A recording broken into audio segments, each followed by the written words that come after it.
So hello everyone, it's Melanie Willard and Mr. Herbert Scherer. Hello.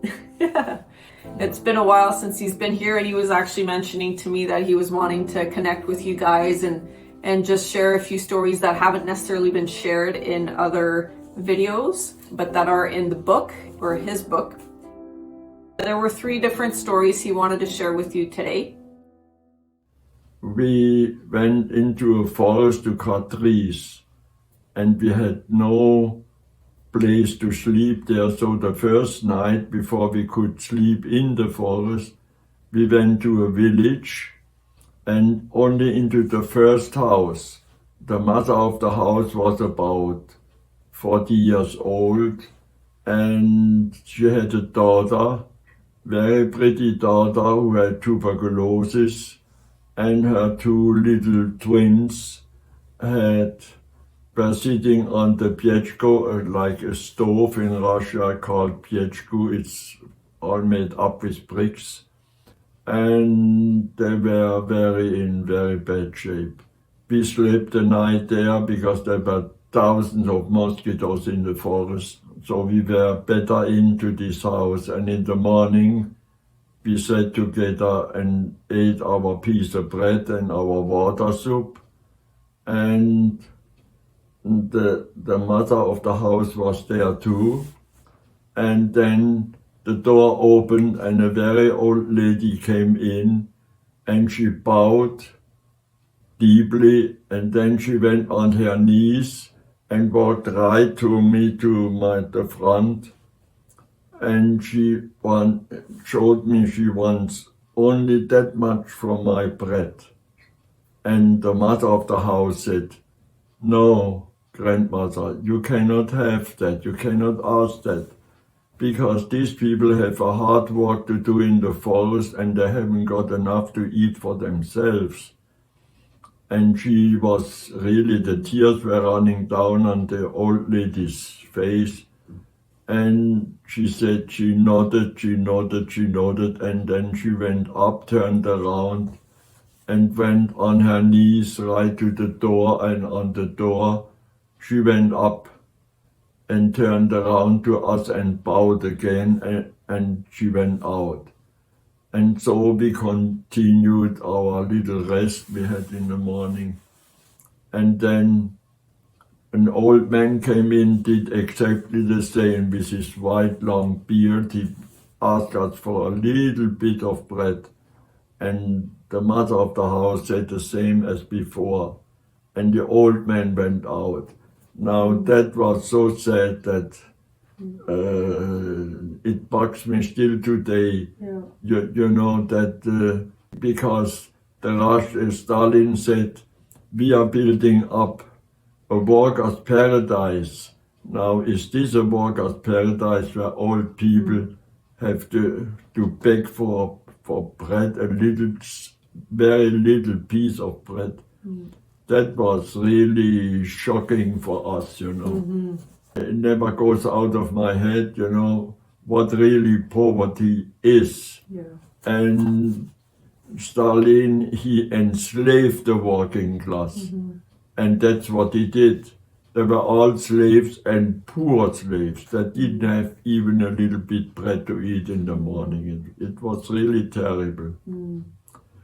I just remember reading that story, and it brought me to tears, you know. Yeah. Because it's hard for us as North Americans to even conceive that level of poverty, and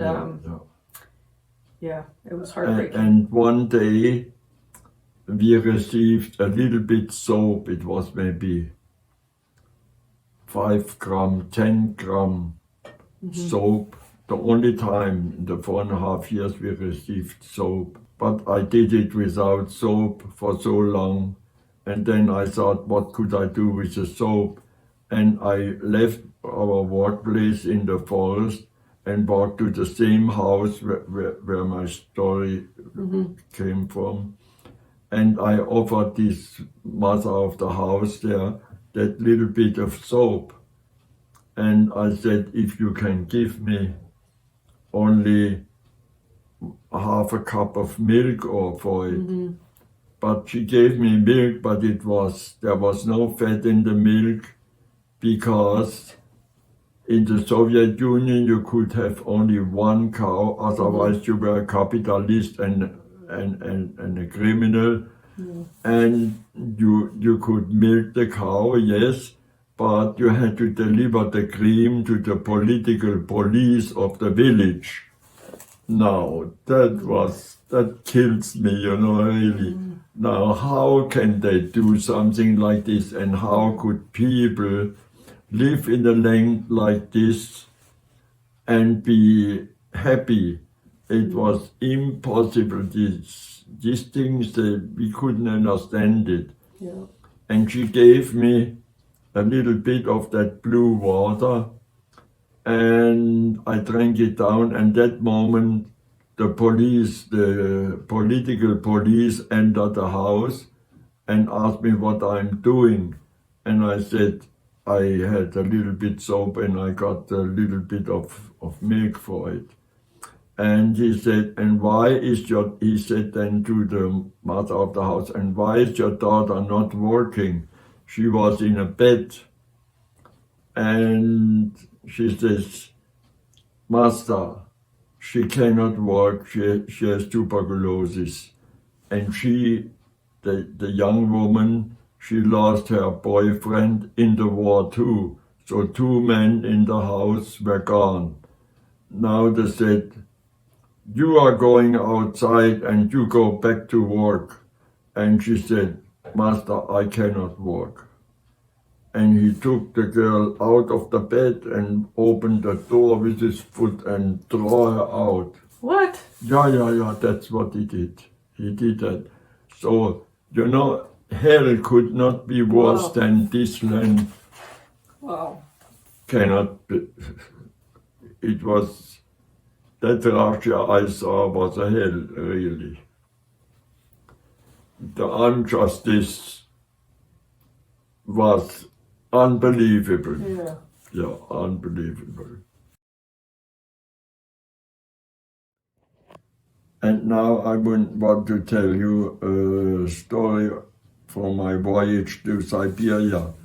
We came up to the Ural Mountains, and I was sitting with my back on a door on this side, and on the other side the door suddenly fell out and it was -40. Now a big cloud of snow and the door was gone. Now we were in trouble because the train moved this way, and on this side all the cold wind came in. So these guys had to run on this side, and there was men on men just to survive.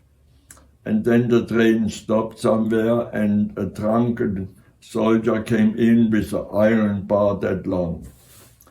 And he said, I have to count you. Proverka, that means count. So we were all on this side, and he said, okay, 1. And he held the iron bar up and waited for the 1. And I was right in front. What could I do?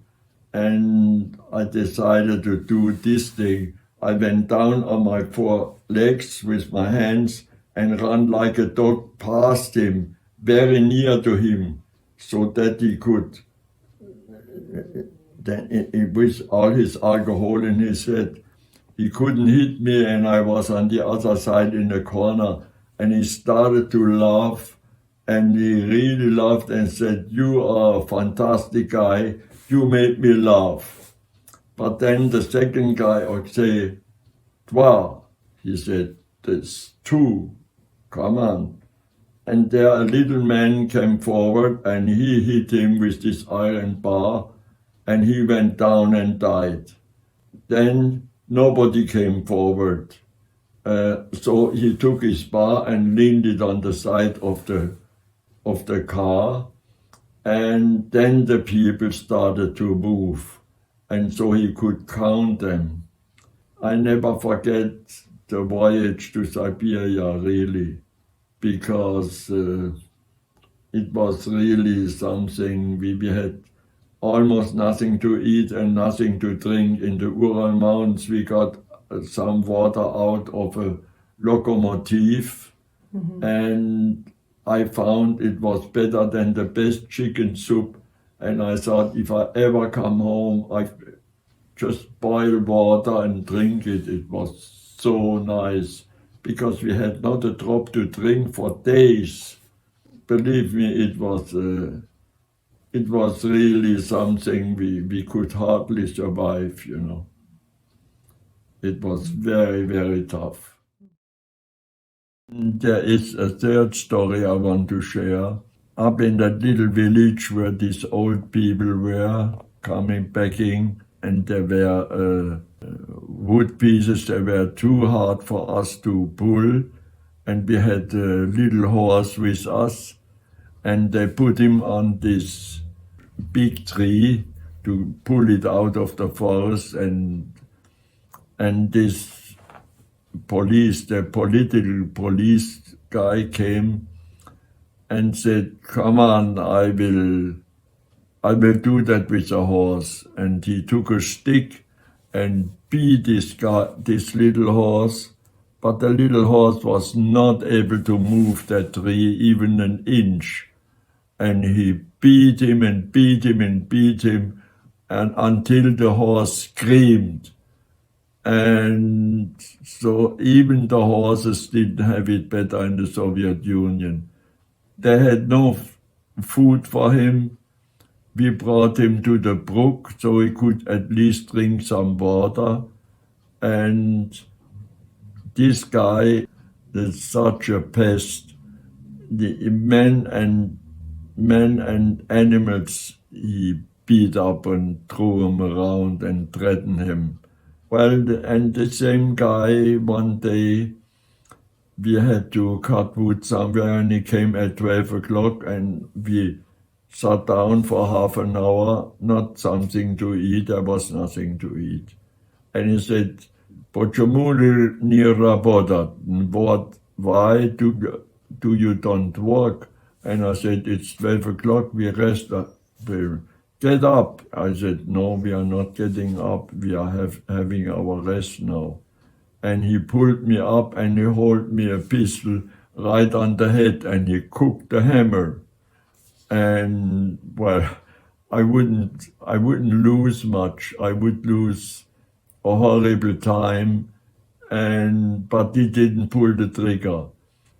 I remember these things. They were horrible times anyway. But I'm so happy to be here, far away from Russia, here in Canada, in North America, and I'm especially at the present time when the trouble with Ukraine is still running, and I'm very happy with this country and its people.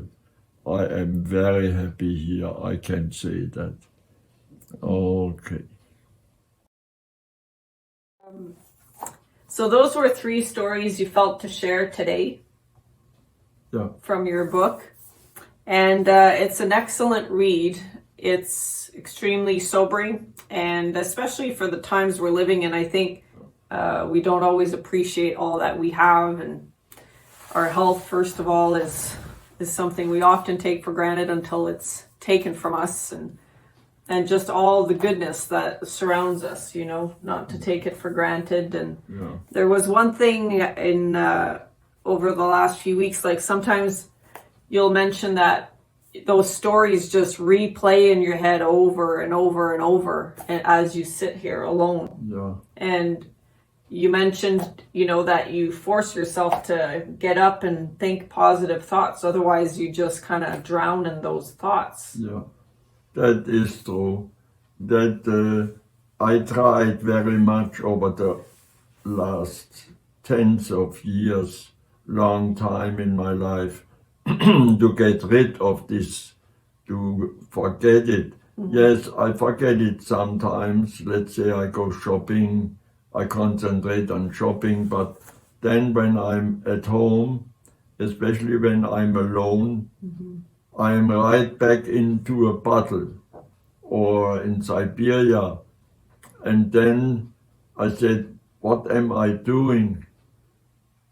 I cannot think and remember these things all the time.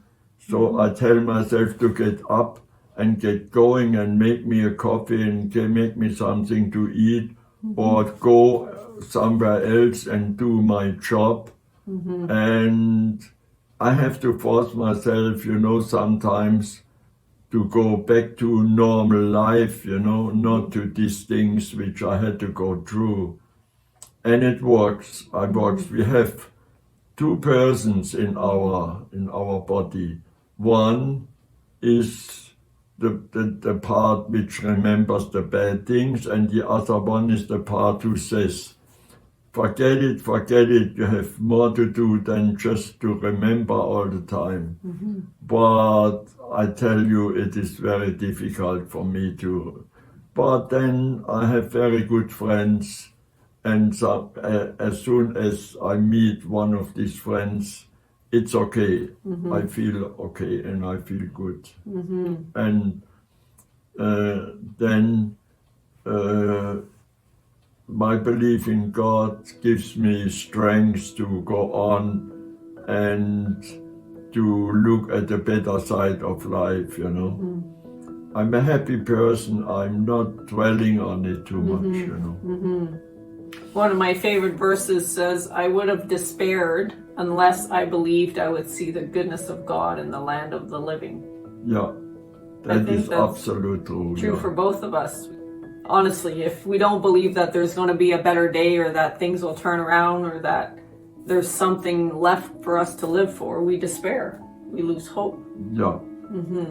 Hope is very... And God gave us the hope before He went away from this earth, when He said, I will be with you always, because many of us didn't find great happiness on this earth. Yeah, we have some happy times, but it is difficult for almost everybody, and I am praying for everybody in this world. We're going to leave you for now, but again, just a reminder, if anybody wants a copy of Mr. Scherer's book, it's available on Amazon worldwide, or it's available at melaniewiller.com. You can purchase a copy there, and if you order it from my website, you'll get a bookmark and a signed copy from Mr. Scherer. So we hope you guys are doing well. If any of you have questions for Mr. Scherer, or you'd like to just connect, don't be shy to just write in the comment section below, and we'd be happy to answer those maybe in a future video. Yeah. And don't forget to subscribe and like and share this video if you liked it. Yeah. So bye for now. Bye-bye. Bye-bye.